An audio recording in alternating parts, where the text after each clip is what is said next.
उम्मीद है आप खैरियत से होंगे। ये सेकंड ईयर के स्टूडेंट्स के लिए ये एक ट्यूटोरियल है, मुख्तसर सा। कोशिश करूँगा कि इसमें बहुत ही कम वक्त में आपको ज़्यादा से ज़्यादा मालूमात मैं मुहैया कर सकूँ। सबसे पहले ये बात समझ लीजिए कि फ़र्स्ट ईयर में का पैटर्न और सेकंड ईयर के पैटर्न में मामूली सा फ़र्क है, ज़्यादा फ़र्क नहीं है, लेकिन इसमें दो अहम चीज़ें हैं। यहाँ मज़मून 15 नंबर का है और 8 नंबर की आप बीती या ख़त है।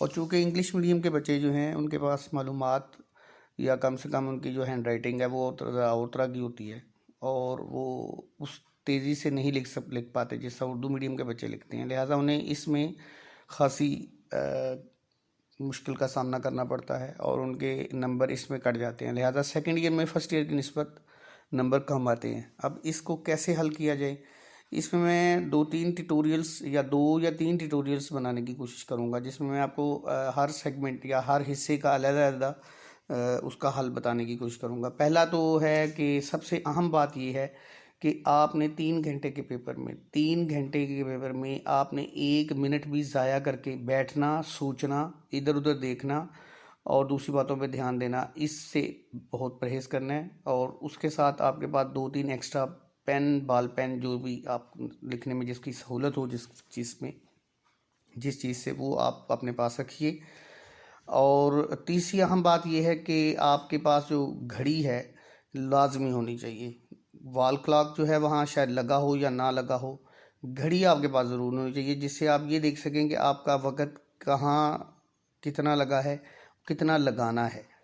वो मैनेजमेंट का पूरा एक पोर्शन है जो मैं आपको बाद में समझा दूंगा, लेकिन वक्ती तौर पे फ़िलहाल मैं ये कर सकता हूँ कि मैं आपको जो एमसीक्यू का हिस्सा है उसमें 20 एमसीक्यूज़ हैं। तो आप समझ लीजिए कि अगर 9 बजे पेपर शुरू होता है, 9 o'clock, सुबह के 9 बजे, 9 AM, तो हम इसको फ़र्ज़ कर लेते हैं।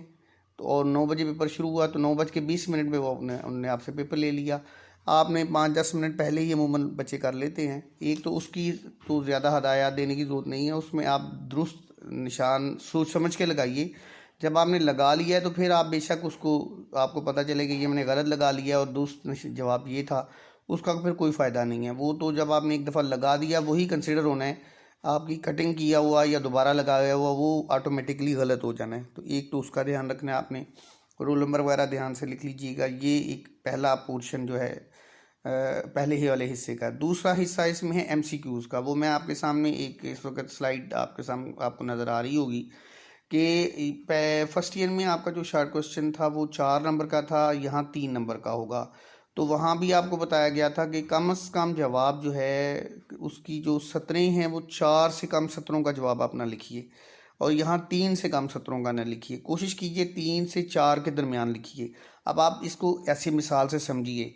मसलन अब सवाल हो अगर कि कोई पैराग्राफ है, तफहीम के ज़ाहिर सवाल आते हैं।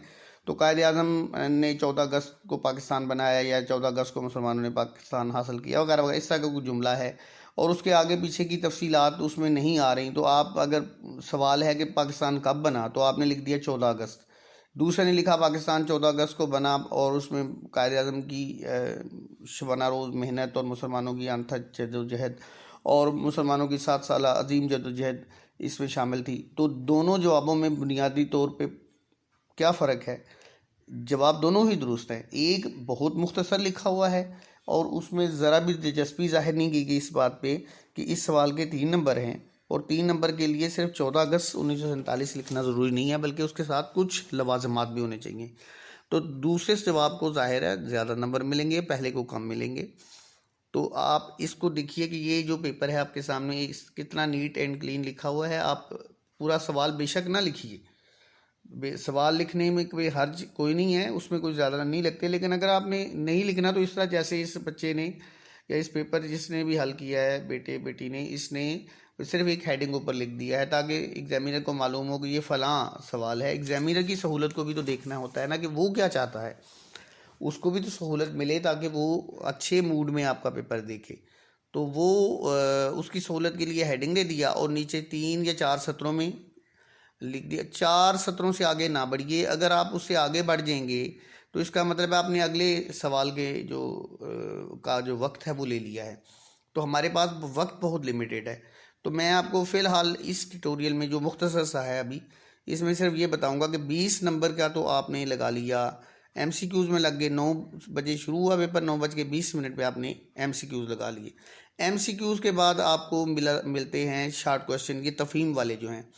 इसमें आपने अगर जो 12 सवाल करने होते हैं दिए गए, उसमें ऑप्शंस भी होती हैं। आपको मालूम है पैटर्न में आपने प्री बोर्ड और उससे पहले send up pre send up वगैरह दिए हुए हैं। आपके 100 मार्क्स के पेपर के साथ प्रैक्टिस भी है, फर्स्ट ईयर का पेपर भी किया हुआ है, आपको उसकी तफसील में जाने की ज़रूरत नहीं है।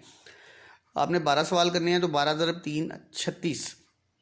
अगर हर सवाल को 3 मिनट लगें, 3 सत्रों में, एक सत्र 1 मिनट में लिखी जा सकती है बड़े आराम से, तो 36 मिनट में आप अगर अगला पोर्शन तैयार कर लें, यानी उसको मुकम्मल कर लें हेडिंग समेत, तो हम उसको 40 मिनट दे देते हैं। तो 9:20 में आपने शुरू किया और 10 बजे आपने ये वाला पोर्शन ख़त्म कर लिया।